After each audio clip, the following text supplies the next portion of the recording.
¿Qué tal? Buenas tardes o buenos días, no sé, tardes, buenos días, buenos días, bueno, buenos días. Es que como ha cambiado la hora, hubo un cambio de hora, ya no me ubico.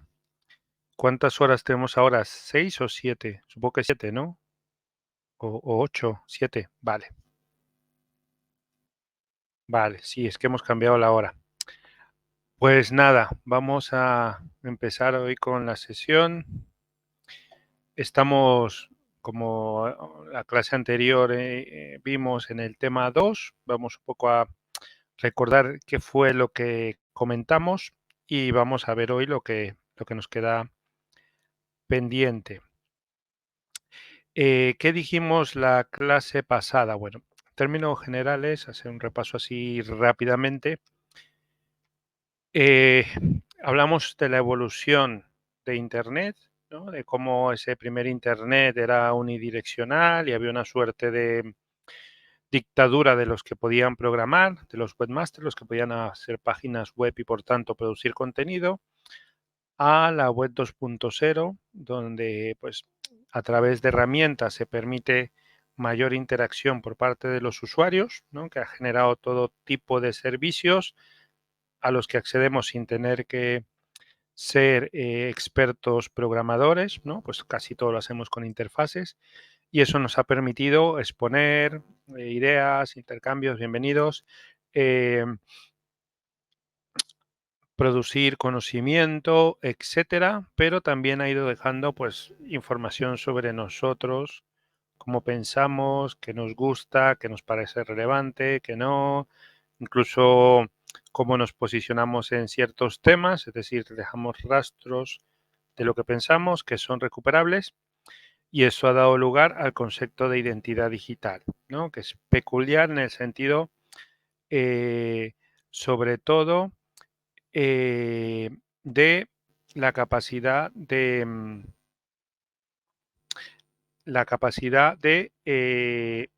generar contenido compuesto, en el sentido de que la información la generamos con otros o otros pueden generar información que nos afecten, es dinámico y que además puede recuperarse aunque haya pasado el tiempo, con lo cual el contexto aquí puede ser especialmente relevante. Vimos también un poco el tema de la reputación online, ¿no? Dijimos en el mundo físico pues hay reputación, es la opinión que tienen de los otros, los demás, y hoy en día pues también existe reputación online, ¿no? Que es la percepción que tienen los demás de cómo somos, cómo nos comportamos, cómo es nuestra vivencia en Internet, ¿no? Es en cierto sentido similar a la reputación del mundo físico, lo dijimos, con la diferencia de que esta, por una parte, puede ser compartida, generada más fácilmente eh, con la información de otros, esa información se puede ir acumulando y además se puede recuperar, con lo cual es fácilmente, se puede ver fácilmente afectada, descontextualizada, etcétera, ¿no? Entonces, bueno, quizá ese es el elemento peculiar. Bienvenidos. De ahí que habláramos también de la importancia de hacer ecosurfing. Creo que puse en el anterior el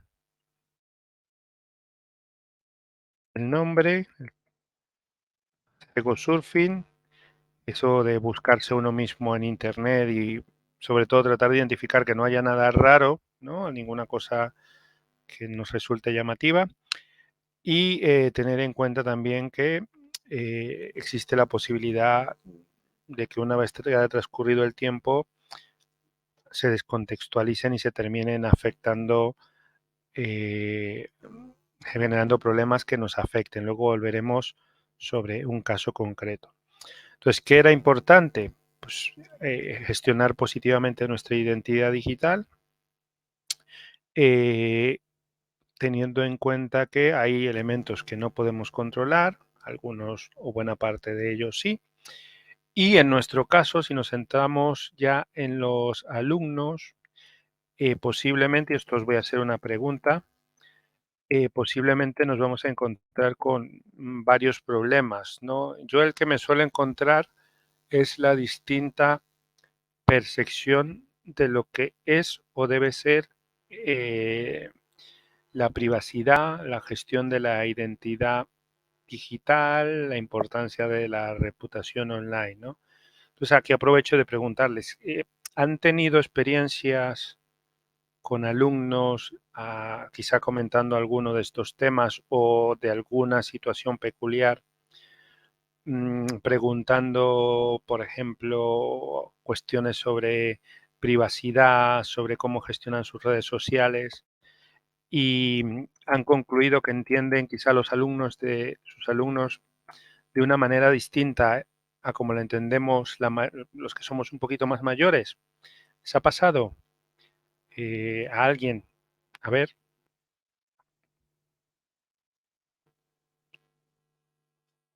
Ya os adelanto que a mí me ha pasado y me ha sorprendido bastante la respuesta. Pero bueno, vamos a esperar a ver y ya luego comentamos un poco, ¿no?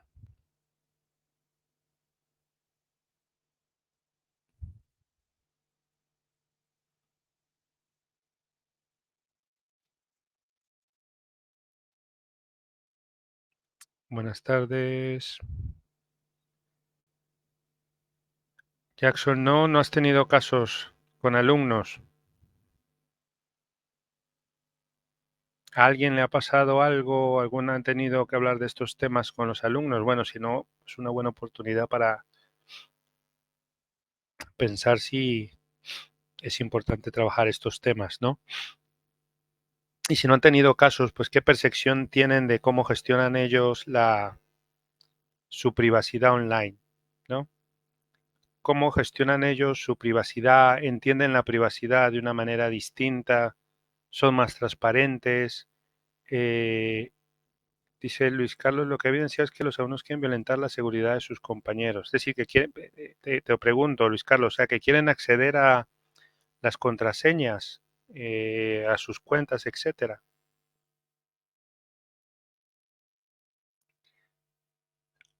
Dice, de la mayoría de los alumnos no son conscientes del cuidado de su privacidad, no miden el riesgo, efectivamente, ¿no? Ese es como el gran tema. Creo que tienen una percepción distinta de lo que es la privacidad, lo que es la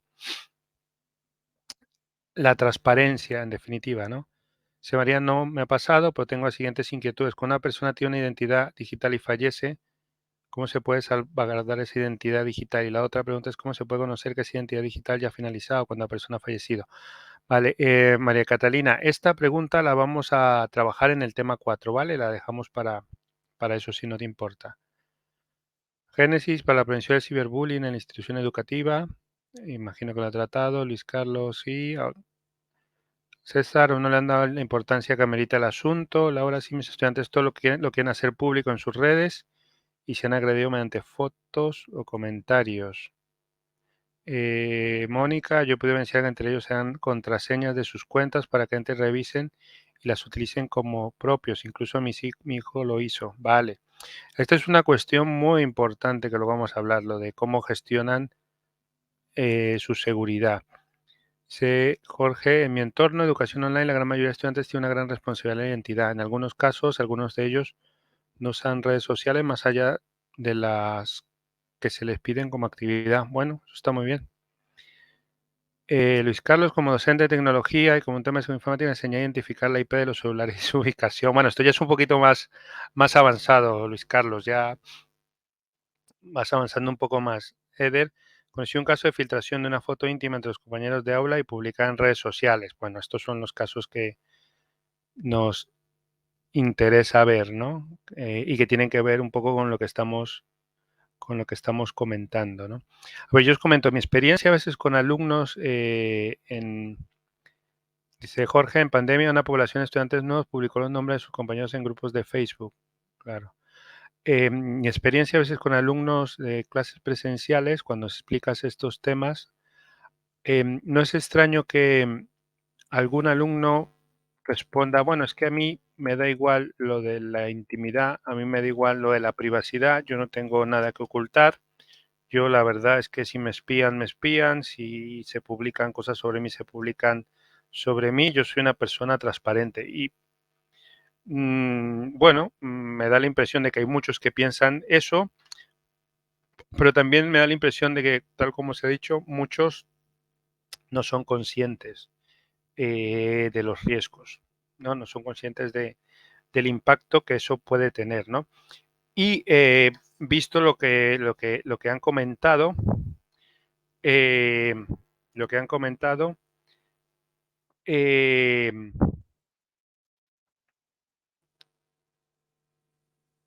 vamos a tener que quizá prestar un poco de atención al tema de la seguridad, ¿no?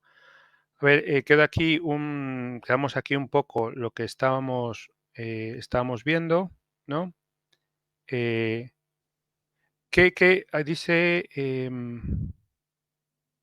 veo que hay un comentario de Fabián, profe, quedó pendiente ejercicio de vídeo con sentido común. Este que está aquí, Fabián,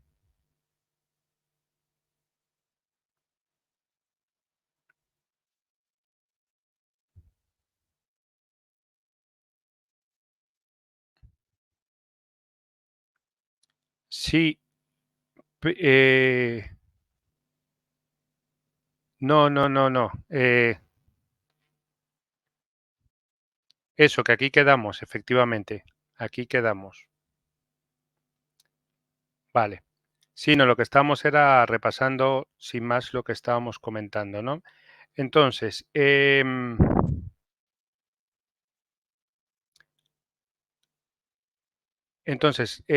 vale, entonces, viendo un poco lo que hemos comentado sobre cómo piensan los jóvenes de identidad digital, de la reputación online, etcétera, hay que hablar un poco de los riesgos, ¿vale? Hablar un poco de los riesgos y de pensar un poco posibles recomendaciones sobre cómo gestionan ellos la identidad digital, ¿no?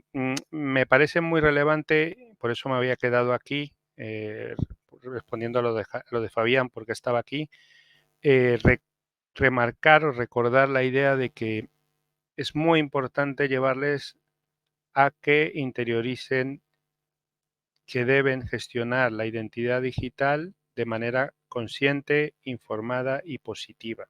Si gestionan bien la identidad digital, pues van a tener ganada la reputación online. Es decir, si yo gestiono de manera adecuada mi identidad digital, la gestiono de manera positiva, soy consciente de lo que publico, conozco los posibles riesgos que se generan, entiendo cómo funciona el entorno digital, pues mi reputación en el mundo digital en principio va a estar protegida, ¿no? Esa era la razón por la que estaba en esta diapositiva, ¿no? Cuando entramos efectivamente estaba aquí, porque la plataforma deja la clase en la última diapositiva en la que estábamos, ¿vale? Entonces, recuperando un poco lo que habíamos dicho, o ya habiendo repasado un poco lo que habíamos dicho, tenemos que avanzar con los temas de los posibles riesgos. Hablamos en las primeras clases de que lo importante es entender un poco la dinámica que vamos a seguir, porque es la misma que vamos a aprender en el examen. Entender la problemática, los conceptos, los riesgos y luego recomendaciones, soluciones para ayudar a los alumnos a ser competentes digitalmente. Esa es la dinámica que vamos a seguir en todas las sesiones en términos generales, ¿no? Entonces ya hemos estudiado los conceptos, vamos a ver ahora los riesgos, los problemas y luego veremos un poco algo de posibles soluciones, algunas desde el punto de vista de lo que establece la normativa, que en términos generales se va a aparecer, y otras pues con buenas prácticas, con recomendaciones, con sugerencias, y yo creo que con mucha paciencia sobre todo, ¿no? Con mucha paciencia para que interioricen los conceptos. Entonces, el tema de los riesgos vinculados a estos conceptos, identidad digital y reputación online,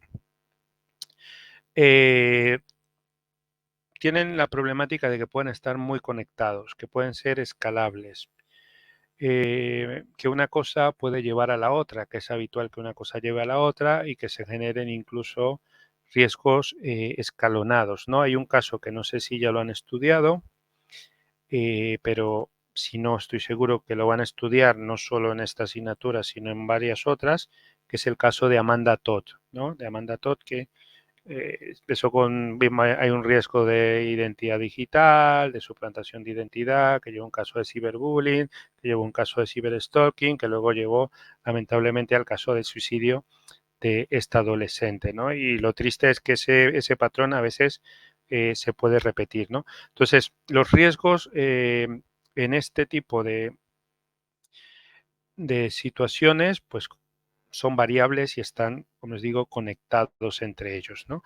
Vamos a hablar un poco de algunos de ellos, ¿no? Vamos a hablar un poco de riesgos para la identidad digital en sí mismos, riesgos para la privacidad y la reputación online, también los vamos a ver, y luego vamos a hablar un poco, pero más rápidamente, porque el tema 3 se centra realmente en derechos de propiedad intelectual, entonces no tiene sentido que si la próxima clase es sobre esto, pues empecemos a hablar de eso ahora, ¿no? Pero algo comentaremos respecto a propiedad intelectual, ¿no? Sobre todo vinculado a la imagen propia. Bien, entonces vamos con lo primero, ¿no? Ya conocemos el concepto de identidad digital, cuáles son algunos de los riesgos, ¿vale? El principal riesgo para la identidad digital es la suplantación de la identidad, ¿vale? Que puede manifestarse de distinta manera y con distintos fines, ¿no? Conocen los casos de Catfish, ¿no? Porque incluso había un programa muy famoso y hay una película de suplantación de identidad eh, donde se exponía toda esta problemática que afectaba especialmente a los jóvenes, etcétera, ¿no? Alguien que suplantaba la identidad de otro, a veces con fines de mantener algún tipo de relación, de engañar a otro, mantener alguna relación, etcétera. Eh, y luego, pues hay situaciones un poco más complicadas, ¿no? Sin embargo, antes de avanzar con esto, es importante que tengamos en cuenta una cosa porque suele generar mucha confusión, ¿vale? Al menos desde la perspectiva de la Unión Europea, y eso pues evidentemente incluye España, ¿no? Las cuentas de parodia o las cuentas fake de personajes públicos, ¿vale? La cuenta de un presidente, la cuenta que parodia a un político, que parodia a un presidente, que parodia eh, a un científico, que también hay alguna, a un personaje público de la prensa rosa, lo que sea. Esas cuentas es importante recordar que no son suplantación de identidad, ¿vale? No son suplantación de identidad. No es lo mismo de lo que vamos a hablar luego, ¿vale? Estas cuentas, de hecho, están protegidas siempre que no induzcan a confusión, ¿vale? Siempre que se deje claro que estamos ante una cuenta parodia, ¿no? Están protegidas por la propiedad intelectual.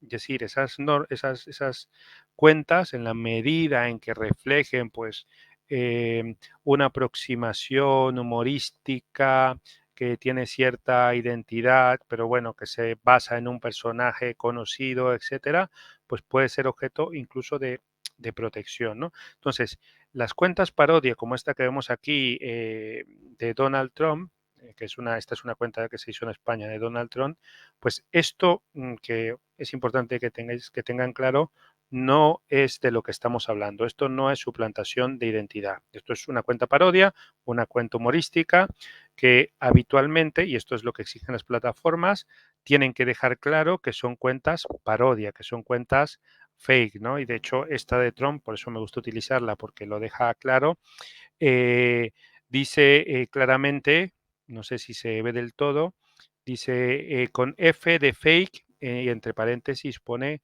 parodia, ¿no? Y si se empieza a leer la cuenta, pues es difícil llegar a la conclusión de que es su cuenta, ¿no? Empezando por el nombre, que se llama Magnate USA, que todo es en tono humorístico, que se burla de políticos españoles, es decir, que nadie va a llegar a la confusión de que esto es una cuenta que intente suplantar la identidad. Simplemente es una parodia que está recogida desde siempre en la normativa de propiedad intelectual, protegida por la normativa de propiedad intelectual, simplemente que se desarrolla lo que antes se hacía en los programas de televisión, ahora también se desarrolla en el mundo digital. Entonces, esto, repito, no es suplantación de identidad. Está, de hecho, protegido y salvo que haya confusión, pues no hay ningún problema y no la suele haber. ¿Cuándo hay suplantación de identidad? Cuando alguien registra una cuenta, un perfil, crea un Twitter, una cuenta en Twitter, en TikTok, en Instagram, eh, con el objetivo de hacerse pasar por esa persona, utilizando información con ánimo de suplantarlo, que todo aquel que llegue a esa cuenta crea que es la persona que aparece, por ejemplo, en la foto, ¿no? Puede afectar en muchos casos a personas conocidas, a personas famosas, ¿no? Y aquí tenemos dos supuestos, uno más conocido que otro. Creo que la derecha más o menos, bueno, a mi derecha, supongo que la de ustedes también, eh, mm, está Leo Messi, ¿vale? Leo Messi durante mucho tiempo no tuvo ningún tipo de cuenta en redes sociales, no tenía cuenta en Twitter. Una persona creó una cuenta falsa haciéndose pasar por él, haciendo pues publicaciones sobre Messi, sobre él mismo, ¿no? Sacadas de periódicos, haciendo referencia a los partidos, etcétera. Empezó a seguirlo muchísima gente, bueno, porque es una persona muy, muy popular y de hecho Twitter la verificó, ¿no? Con lo cual, pues incrementó el número de seguidores. Posteriormente los representantes, pues pusieron en conocimiento a la plataforma que era un caso de suplantación de identidad y dieron de baja la cuenta, ¿no? Pero esto sí que es un caso de suplantación de identidad. Alguien que quiera hacerse pasar por una persona, pues puede ser famosa o no.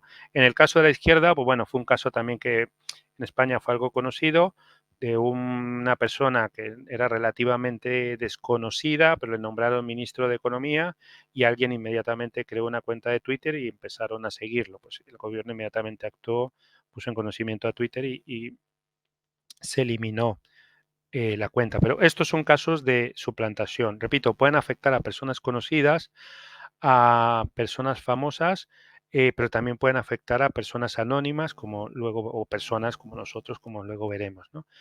Es muy habitual que hayan campañas de suplantación de identidad que también afecten a marcas reconocidas, ¿no? Pues grandes plataformas de streaming, grandes plataformas o grandes cadenas, más que plataformas, grandes cadenas de supermercados, es decir, productos donde hay consumo masivo por parte de las personas, pues no es extraño que se les intente suplantar, habitualmente con ánimo de obtener datos de las personas, ¿no? Y luego hacer campañas de phishing, ataques que luego estudiaremos más adelante, etcétera, ¿no? A veces los ataques, la suplantación de identidad y los ataques son bastante sofisticados, ¿no? Y en otros casos, pues bueno, no hay que elaborarlos mucho, pero hay mucha gente que lastimosamente pues cae en este tipo de fraudes, ¿no? En este caso, por ejemplo, está una campaña que se hizo aquí en España sobre Netflix, supuestamente Netflix regalando suscripciones a los que eh, de alguna manera pues retuitearan a la cuenta, etcétera, y la siguieran, con lo cual ya empezaban a obtener datos de las personas, ¿no?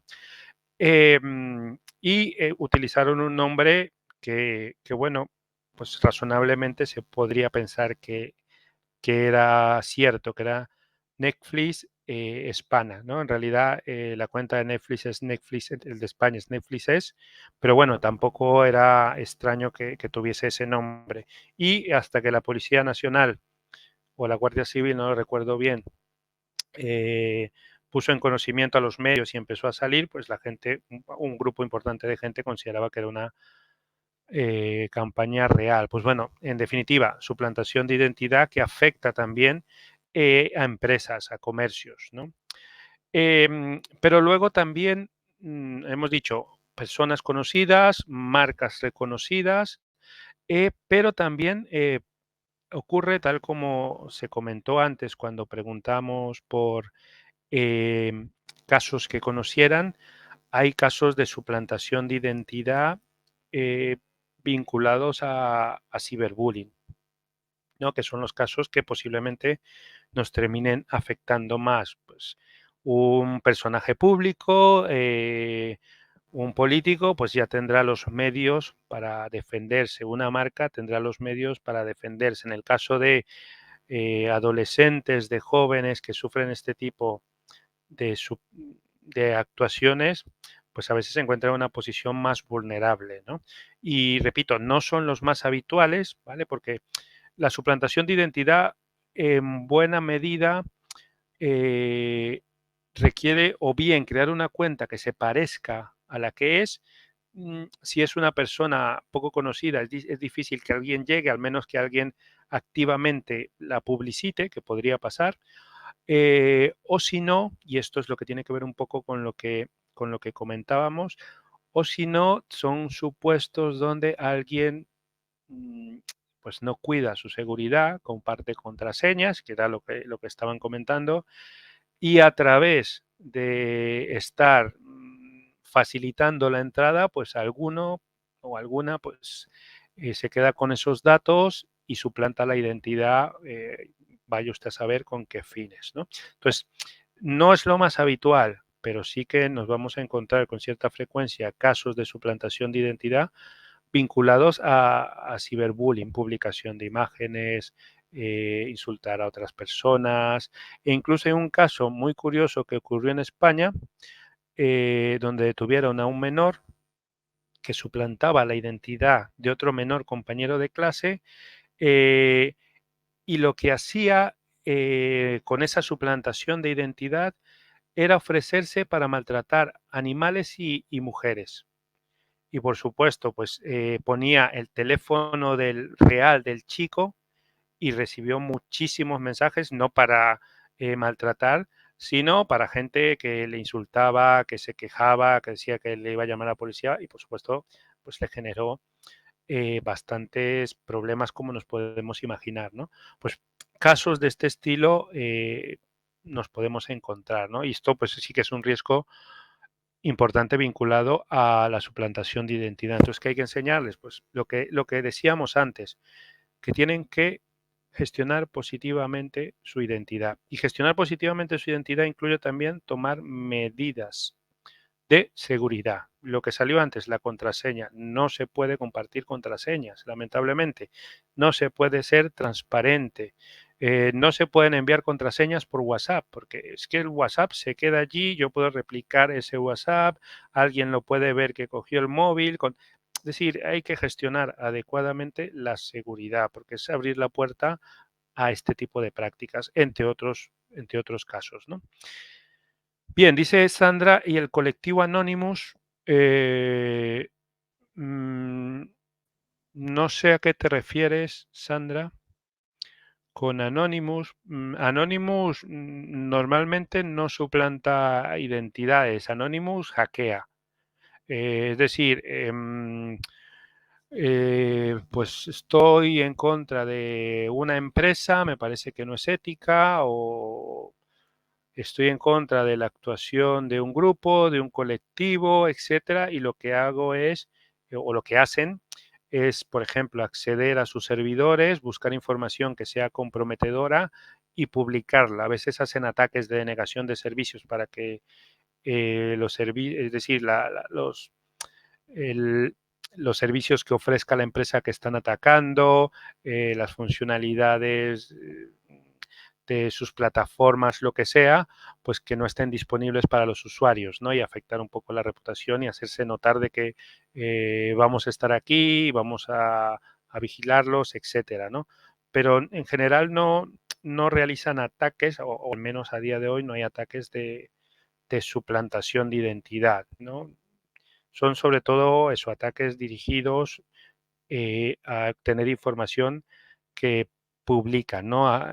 Información donde exponen, ¿no? La situación con la guerra de Ucrania más o menos refleja esto que les estoy comentando, ¿no? Rusia lo que Anonymous lo que hizo fue publicar muchísima información de personas de alto nivel eh, vinculados al gobierno ruso, ¿no? Un poco por allí, ¿no?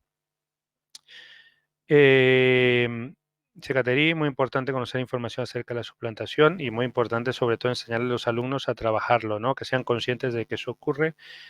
Candelaria, en casos que llegan a la prensa oficial, los difunden como pruebas solo por el sesgo que tengan dicha información. Esto es una cosa que luego también vamos a comentar ahora cuando veamos el tema, se va a notar más cuando veamos la cuestión de la reputación online, ¿no? Eso. Pues bueno, si eso funciona, perfecto, me dice María Catalina. Si decirles que es como el cepillo de dientes, que no se le presta a nadie, si eso funciona, adelante. O sea, lo que sea cualquier fórmula que les deje claro que no se puede compartir contraseñas. Eso hay que desterrarlo, hay que desterrarlo. Las contraseñas tienen que ser seguras y tienen que ser privadas, ¿no? Porque es la puerta a todo el mundo digital, a todo nuestro mundo digital, ¿no? Bien, luego, hay riesgos para la privacidad, ¿no? Ya hablamos, riesgos para la identidad digital. Vamos a hablar ahora algún riesgo relacionado con la privacidad. Los riesgos relacionados para la privacidad tienen que ver sobre todo con el acceso a nuestra información y la pérdida de control de nuestros datos, ¿vale? No sé en Colombia si se vieron afectados por el caso de Cambridge Analytica, no sé si a alguien les suena, eh, de que haya ocurrido, se hayan robado datos. Dice Génesis, no. Vale, bueno, mejor. Perfecto, pues si no pasó, mejor. Entonces, eh, Cambridge Analytica es como el paradigma, ¿no? Del gran riesgo para la privacidad, ¿no? Es pues una pequeña compañía, creó todo un ardid donde manipuló a millones de personas, obtuvo sus datos, los utilizó para hacer perfiles con fines políticos y el argumento, que es verdad que no está comprobado, es que luego les enviaban información política para influir en las elecciones a favor de Trump en Estados Unidos, ¿no? Eso último no está comprobado. Lo que sí está comprobado es que recopilaron datos de millones de personas, ¿no? De muchísimas millones de personas, ¿no? Pues a veces ese es el gran tema vinculado con la privacidad, la pérdida de los datos, ¿no? Y efectivamente hay datos que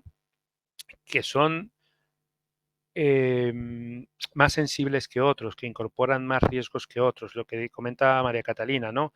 Datos de salud, pues datos de salud son datos muy sensibles, ¿no? Porque tienes datos de personas que puedes utilizar para decidir no suscribir un seguro, por ejemplo, ¿no? O para denegarle la prestación de un servicio, ¿no? Etcétera, ¿no? Entonces son datos especialmente sensibles donde habría que tomar medidas, ¿no?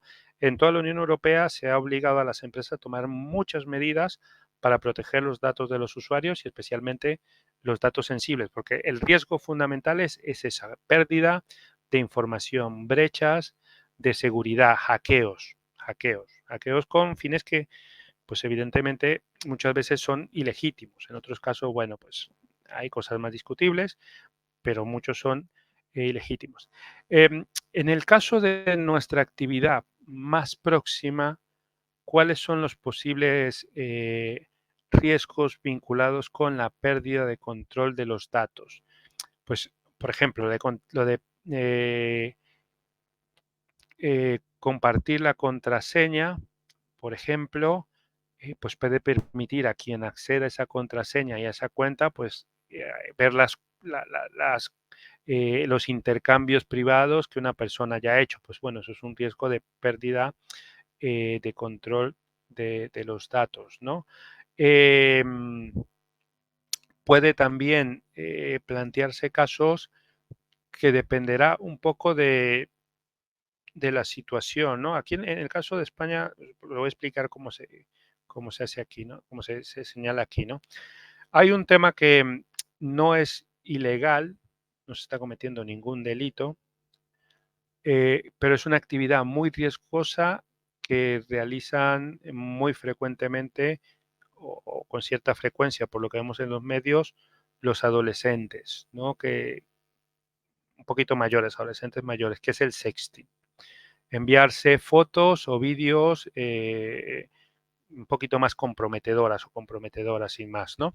Entonces, en el caso de España, si no hay adultos con menores, es decir, no hay ningún tipo de delito, si son menores pero tienen edad para consentir este tipo de relaciones, pues tampoco es delito. Entonces, lo que se les explica habitualmente o el enfoque de, mira, hay cosas que evidentemente entran dentro de la posible libertad, nosotros no podemos entrar, evidentemente eh, hay que advertir, eso sí, de los posibles riesgos y un riesgo fundamental de enviar una foto a alguien, pues es que pierdes el control de esa foto. Una vez que sale de tu dispositivo al dispositivo de otra persona, pues esa persona lo puede difundir o por error la puede compartir y una vez que sale también de ese otro dispositivo, posiblemente va a ser muy difícil controlar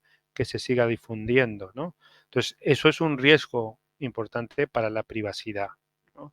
La información que sale de nuestros dispositivos a veces es muy difícil controlar, mantenerla bajo las decisiones que nosotros consideramos apropiadas y por tanto, pues bueno, habrá que considerar si merece la pena o no hacerlo, ¿vale? Entonces, es un tema que también hay que trabajar con ellos, el tema de la privacidad. Entonces, ¿cómo la trabajamos? Algo diremos más adelante, pues bueno, cuidando lo que publicamos, en principio. Lo de las contraseñas que va a salir habitualmente, ¿no? Habitualmente lo de las contraseñas, ¿no?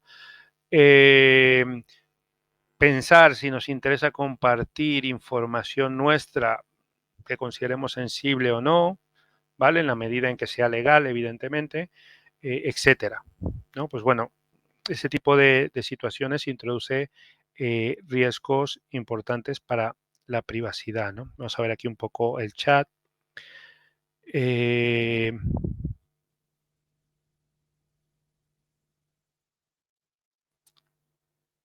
vale, si Catalina, el tema, comentaba Catalina el tema del acceso a los datos de salud, datos bancarios también. Alessandra dice, hace un tiempo hubo riesgo de datos con Telefónica, tanto en España como Colombia.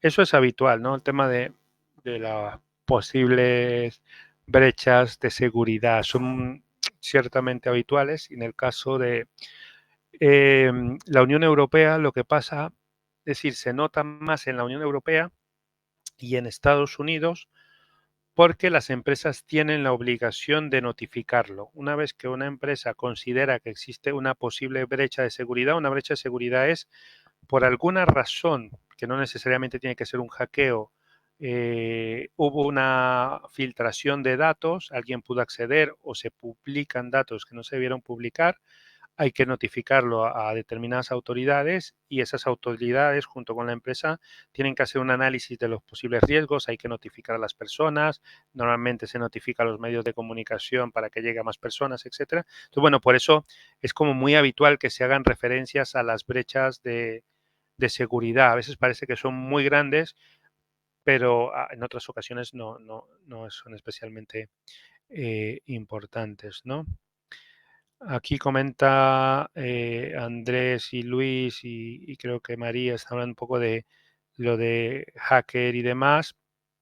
Entonces, aquí normalmente en España el tema del hacker o no, en términos generales, la palabra hacker no se usa necesariamente con connotaciones negativas. Hacker es una persona que tiene una serie de conocimientos, ¿vale? Y que en términos generales, pues puede ponerlo a disposición de las empresas, ¿no? De hecho, mucha gente le contratan sin más para intentar violar la seguridad de las empresas a efectos de determinar cuáles son los fallos y que adopten medidas, ¿no? Entonces, bueno, en términos generales, ni tampoco se suele utilizar esa clasificación norteamericana de sombrero blanco, sombrero de no sé qué color, ¿no? Se suele sin más, ¿no? Y de hecho a veces sin más, se les llama ciberexpertos, expertos en ciberseguridad, no sé, es más como más propio esos debates del entorno norteamericano, ¿no? Donde están como muy acostumbrados a clasificar las cosas de esa manera, pero sí, efectivamente se suele diferenciar, ¿no? Se Alexandra, con respecto al ciberacoso, algunos estudiantes de colegios públicos tienen de hace tiempo grupos de Facebook donde curten a algunos de sus compañeros, curten a algún compañero, publica una foto y los demás realizan ciberbullying. Curten, entiendo que será como publican fotos de alguien y los demás le atacan, ¿no, Alexandra? Supongo que, pues eso es un caso típico de ciberbullying que luego vamos a estudiar más adelante, ¿no? Vale. Entonces, riesgos para la privacidad. Habrá que atender un poco a la cuestión específica, dónde estamos, el contexto, etcétera, pero bueno, hay riesgos también para la privacidad. Luego también hay riesgos vinculados a la reputación online, ¿no?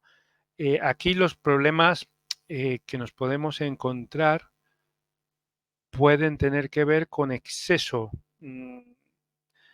del uso de la libertad de información que todos tenemos en Internet, ¿no? Y que a veces los alumnos no entienden los límites, no entienden lo que está permitido de lo que no lo está, ¿no? Es decir, en Internet se puede publicar cosas sobre personas en la medida en que lo justifique la libertad de información y no afecte su reputación.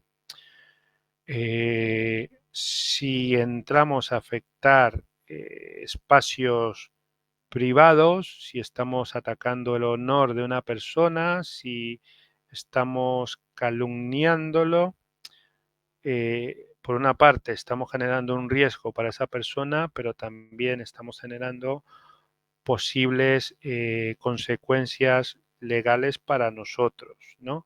Em, Muchas veces a mí la impresión que me da con los alumnos es que tienen la impresión de que Internet es anónimo y que en Internet todo vale, yo puedo decir lo que quiera, un poco lo que comentaba Alexandra, pues pongo una foto, no pasa nada, que los demás le ataquen y ya está, ¿no? No hay nada.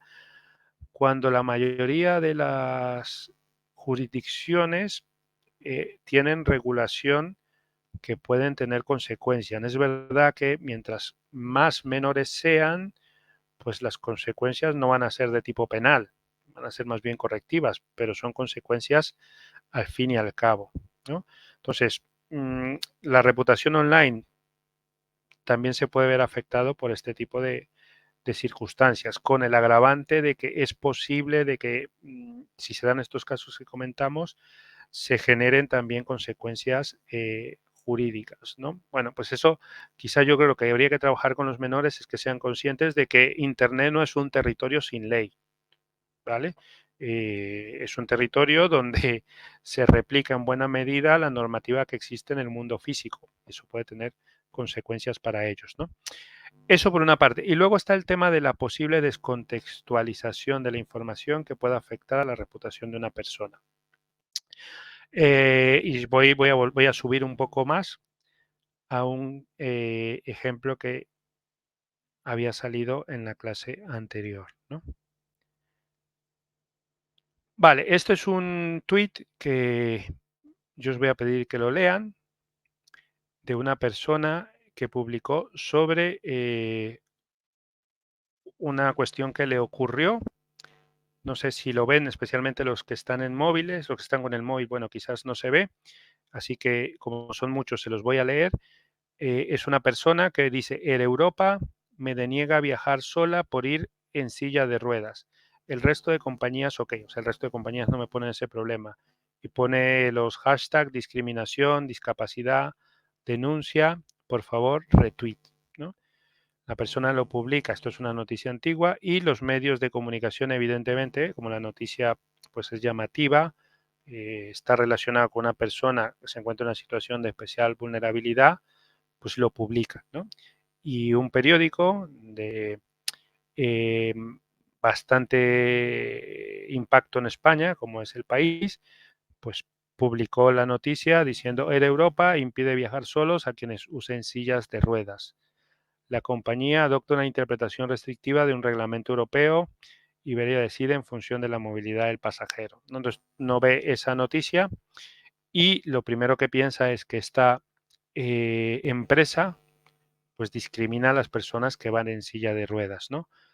¿Qué tiene que ver esto con el contexto? Pues lo que decíamos, uno en Internet se encuentra con este tweet y con esta noticia y la conclusión es que Europa está discriminando personas y está discriminando a personas que van en silla de ruedas. No las atiende bien, no las dejan que se monten, afectando directamente su reputación. ¿Qué ocurre aquí? Pues que hay un caso claro de descontextualización que es muy habitual por el medio en el que nos movemos, ¿no? Cuando nos movemos en el entorno digital, pues es un medio que funciona con sus propias reglas, ¿no? Pues los mensajes son más cortos, etcétera, ¿no? Tienen que ser más llamativos, la gente presta menos atención. Si ahí no hay algo que sea especialmente jugoso, goloso, pues la gente se desconecta y pasa a al siguiente input que reciba. Pues hacen este tipo de afirmaciones eh, y se descontextualiza fácilmente la información, ¿no? Como dice, se pueden generar incluso, como dice Luis Carlos, pues posibles, se puede hablar incluso de posibles calumnias, ¿no? Depende cómo lo planteen, ¿no? ¿Y qué es lo que pasó aquí? Para que vean el contexto. En realidad lo que ocurre es que la normativa vigente en ese momento lo que establecía es que la tripulación de cabina tenía que valorar si en atención a cada vuelo, en este caso, pues en atención a ese vuelo en que se iba a montar esa persona, existía riesgo para ella y para el resto de los pasajeros porque no se le pudiera atender en caso de que hubiese algún problema durante el vuelo. Es verdad que habitualmente no hay problemas durante el vuelo, es verdad que habitualmente cuentan con suficiente personal, es verdad que habitualmente no hay necesidad de no permitir que una persona que no va en silla de ruedas no suba, pero en ocasiones pues tendrán que valorar que no es posible, ¿vale? Y eso era un poco el contexto que faltaba y que descontextualiza cualquier información que te encuentre. Entonces, un riesgo que suele ser habitual en el entorno digital cuando tiene que ver con personas, con empresas, etcétera, pues es que se descontextualice y que afecta su reputación online, ¿no? Entonces esto es muy habitual, ¿no? Pues lo mismo, una información de un colegio descontextualizada, ¿no? De algún incidente que haya ocurrido, pues si alguien se queda solo con el titular sin ver qué ha pasado, pues efectivamente, ¿no? Hay una afectación importante, ¿vale? Luego el tema de los riesgos para la propiedad intelectual. No vamos a entrar mucho porque de esto vamos a hablar a partir del tema 3. El tema 3 hay dos clases de propiedad intelectual, entonces allí van a salir todos los riesgos vinculados a propiedad intelectual. Pero sí es adelanto que existe un derecho a la propia imagen, ¿vale? Entonces, durante mucho tiempo daba la impresión de que en Internet podíamos utilizar la imagen de las personas libremente, ¿vale? Pues en el fondo, la imagen, una fotografía de una persona, pues es su identidad digital y puede afectar su reputación, ¿no? E incluso yo todavía encuentro, según en qué ciudad no se mueva en España, anuncios, por ejemplo, suele ser muy habitual en peluquerías, donde hay fotos de cantantes famosos, ¿no? Típicamente Shakira o algún cantante muy famoso. Pues en todas pues eso es un riesgo, una vulneración de derechos de propiedad intelectual, porque tú no puedes utilizar la imagen de una persona sin tener su autorización, ¿no? Bueno, algo de eso saldrá, pero ahora nos vamos a quedar exclusivamente con esto. La identidad digital, pues está vinculada también a nuestra imagen física, a las fotografías, etcétera, y no se pueden utilizar sin consentimiento. Luego veremos un poco a qué nos referimos, cuáles son los casos. Los centraremos también en algún momento en el tema 4, en el caso de los colegios, sobre todo con las fotografías, pero puede haber un riesgo desde este punto de vista, ¿no? De esa manera, por eso dicen que el tigre no es como lo pinta, muchas veces las noticias no se dan completas y de esa manera la imagen de las marcas y de las personas, efectivamente, ¿no? Bien, bien, más o menos, entonces, la clase anterior vimos un poco la problemática, vimos los conceptos, vimos ahora los riesgos, ¿vale? Ahora, ¿cuáles son las posibles soluciones? Entonces, tenemos como dos vías. Una parte de las soluciones nos la da la normativa, ¿vale? Decíamos, existe a veces una percepción de que Internet es un territorio sin ley, pero en realidad la regulación del mundo digital obedece a un principio muy básico y eso yo creo que lo aplican buenamente casi todas las jurisdicciones, todos los países. Es decir, si algo ya se regula en el mundo físico y esa misma regulación se puede aplicar en el mundo online, se va a aplicar. Es decir, si ya hay categorías que nos sirvan para proteger la identidad digital y la reputación online, porque hay categorías parecidas en el mundo físico, seguramente esa misma normativa se va a aplicar al entorno online. A veces porque lo dice directamente la norma y a veces porque lo interpretan los tribunales. Y esta es una de las vías que tenemos. En el caso de la identidad digital y de la reputación online, así como de la privacidad, ¿cuáles son las vías para protegernos? La mayoría de ordenamientos de todos los países, y estoy seguro de que Colombia lo establece, protege lo que se conoce como el derecho al honor, ¿vale? Lo que decía Luis Carlos, cuando hay posibles declaraciones que se puedan calificar de injurias, de calumnias, porque son falsas y se hacen con dolo, con el objetivo de dañar la reputación de esa persona, posiblemente estén recogidas como delitos al honor, ¿vale? O como infracciones, como sanciones, ¿vale? Habrá que ver qué establece cada ordenamiento, pero seguramente está recogida algún tipo de infracción del derecho al honor, pues eso se aplica al mundo digital, ¿vale? Eh, la intimidad personal y familiar, ¿no? Pues si alguien se entromete en nuestro espacio, pues normalmente todos los ordenamientos establecen mecanismos para proteger la intimidad personal, incluso los datos personales, porque en su momento me explicaron que en Colombia existía el habeas data, que lo que busca es proteger también los datos personales. Pues eso son instrumentos que se aplican evidentemente al mundo digital, ¿no? Eh, Incluso en el caso de que decíamos del sexting, ¿no? Si personas que tienen edad para consentir este tipo de relaciones, uno le envía una foto al otro, es muy habitual que aquel que sin el consentimiento la difunda esté cometiendo un delito de revelación de secretos. Es decir, que habitualmente está recogido compartir esa imagen como una vulneración eh, de la confianza y está recogida habitualmente como una infracción, como un delito. ¿Vale? Entonces, bueno, también tenemos esa vía de protección, ¿no? Y en el caso del derecho a la propia imagen, el derecho a la propia imagen, pues también existen mecanismos para protegernos. Es verdad que a veces siempre me dicen, bueno, pero es que por mi casa hay lo que decíamos, en una peluquería donde está la foto de Shakira y la gente no la quita. Bueno, es verdad que a Shakira pues probablemente no le importa ni le genera ningún conflicto que alguien utilice su imagen en una peluquería, pero si alguien la utiliza en YouTube o la utiliza una marca famosa, pues ahí sí que se van a activar los mecanismos que protegen el derecho a la propia imagen, porque también hay muchos mecanismos. Es decir, la idea fundamental es que Internet, es verdad que muchas veces no tiene regulación específica, pero en buena medida la regulación que se aplica en el mundo físico se puede aplicar a Internet. Entonces, hay que cuidar el honor, la intimidad y respetar la imagen de las personas, porque seguramente si existe interés, que el problema es que a veces no hay interés, pues pueden ser objeto de acciones. A ver, aquí dice María, profe, las leyes penales serán lo único porque los seres humanos no somos responsables y respetuosos con la información que nos llega a nosotros. Sí, bueno, eso, pero bueno, ah, la ley penal yo creo que es importante considerarla como el último recurso, ¿no? Porque si no nos acostumbramos a sistemas de represalia y restrictivos, ¿no? Entonces, de ahí a que luego pues nos impongan no sé qué cosa, puede ser un problema, ¿no? Pero efectivamente, la ley penal es muy efectiva, ¿no? Por eso es que se utiliza, ¿no? Leider está, bueno, está hablando del tema de la habeas data.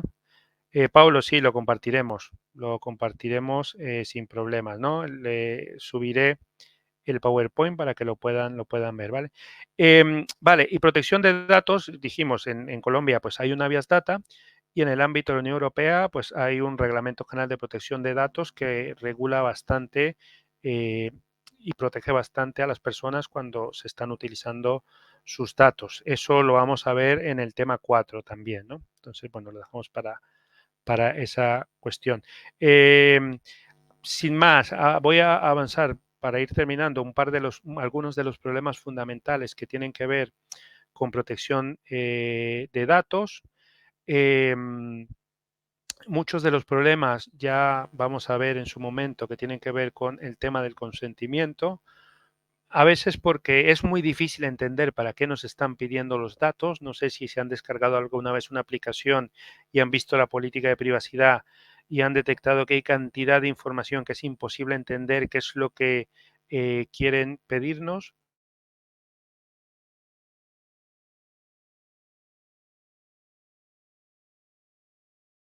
Que sí a todo, pues entonces al final no sabemos qué estamos consintiendo y pues nos encontramos con situaciones un poco llamativas, ¿no? Y también vinculado un poco a la problemática que veníamos comentando respecto a la reputación online, vamos a ver más adelante algunas técnicas novedosas que están siendo muy seguidas a nivel global, como el caso del derecho, el derecho al olvido, ¿no? Repito, lo vamos a estudiar cuando veamos el tema 4, pero el derecho al olvido se está configurando como un instrumento que, aunque no tiene alcance general, es decir, se puede aplicar para casos muy concretos, da respuesta a situaciones donde, por ejemplo, alguien ha perdido el control de información que le puede comprometer, pues una foto, un vídeo. Las autoridades, a través del derecho al olvido, a través de muchos canales, pues pueden parar más o menos la difusión de esa información, al menos a través de los canales eh, públicos, ¿no? Ya en canales privados de WhatsApp, etcétera, pues puede ser quizá imposible, pero en otros supuestos sí, ¿no? Bien, no, esto lo veremos un poco más adelante y lo vamos a explicar, ¿no? Em, y luego, saliendo ya del tema legal, a mí me parece que como punto de partida, recomendaciones de cara a los alumnos, aunque tengamos que ser pesados, repetírselo constantemente, intentar que lo vean con ejemplos, explicarles las cosas 2, 3, 4, 5 y hasta 6 veces, ¿no? Em, lo más importante que hay que explicarles a ellos es que tomen decisiones prudentes e informadas, ¿no?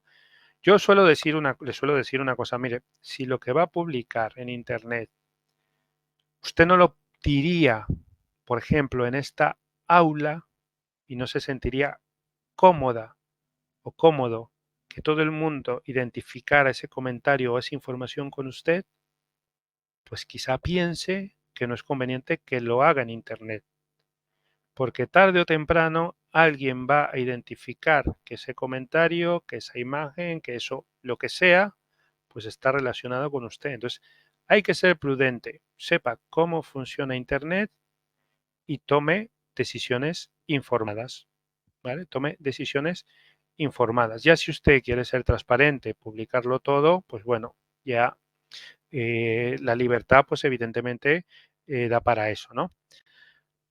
Y además de esto, algunos comentarios ya más específicos, ¿no?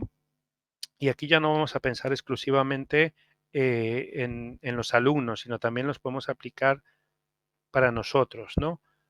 Comentarios. Perdón, recomendaciones. Uno, es muy aconsejable, como se dice, eh, parcelar, parcelar nuestra identidad. ¿Vale?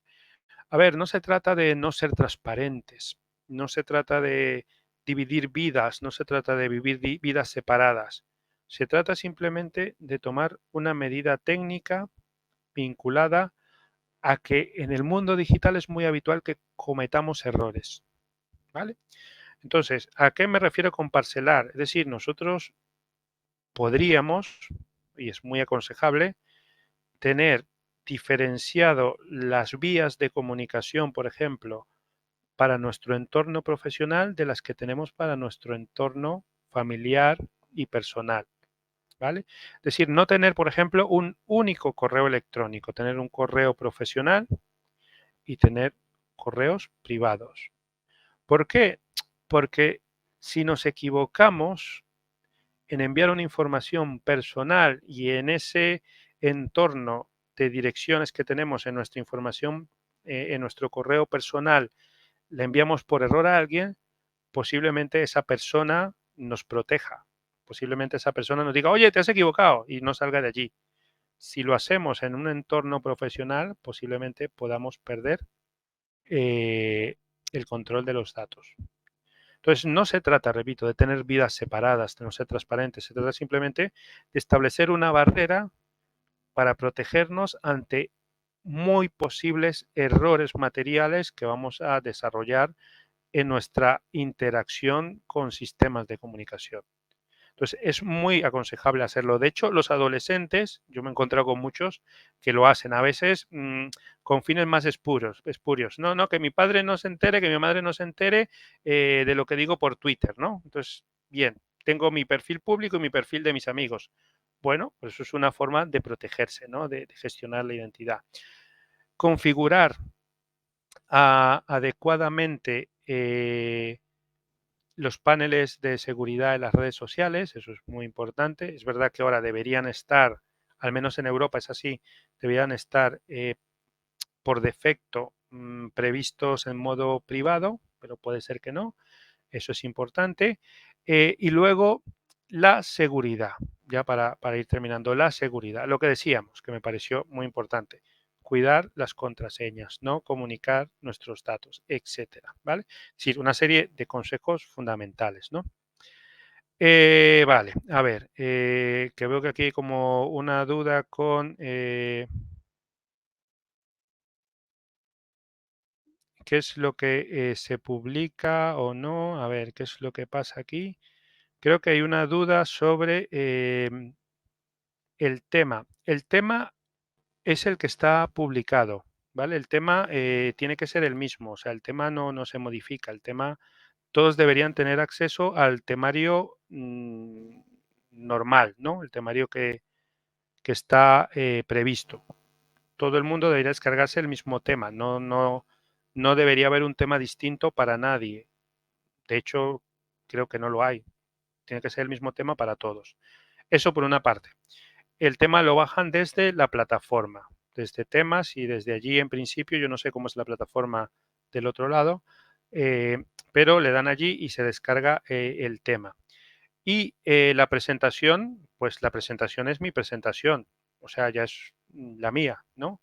Ya es otra cosa. El tema es el mismo de todos los profesores que den clase en el máster y el PowerPoint es el mío, el que recoge las cuestiones que yo considero importantes para enriquecer la clase, porque no tiene sentido que, no sé, me da la impresión que vengamos a la clase y lo único que haga sea leer lo que dice el tema que está colgado, ¿no? Entonces, el PowerPoint lo que hace es enriquecer las ideas principales de ese tema, presentar documentos adicionales, información distinta, etcétera, ¿no? Y pregunta Paulo que si puede tener esta información y eso es lo que te decía Pablo, que luego la vas a tener porque luego la voy a colgar y como en la clase anterior la vamos a la vamos a dejar en el apartado de documentación. Ahí es donde va a estar, ¿vale?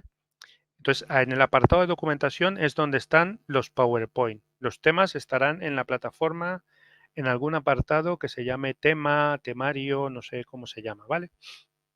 Y el PowerPoint, repito, en documentación.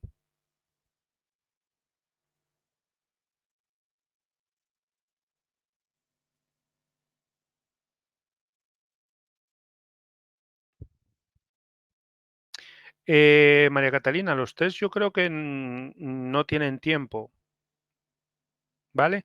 Los test, creo que lo comentamos en la clase, en la primera clase, hay una unidad que prepara los test para todo el máster, ¿no? Eh, y aprovecho para recordarles, si ven que hay algún error con los test, no debería haber ningún error. Si hay algún error con los test, lo más aconsejable es que lo digan a la tutora para que lo comunique a esa unidad especial de test y lo modifiquen. Ha pasado, ya les adelanto que ha pasado en alguna ocasión que suben equivocadamente algún test o suben el test que no corresponde a la asignatura, porque son muchísimos test que tienen que subir y bueno, errores materiales ocurren siempre. Entonces, si ven algún problema, lo más aconsejable es que lo comuniquen con la tutora o tutor para que hagan la modificación correspondiente.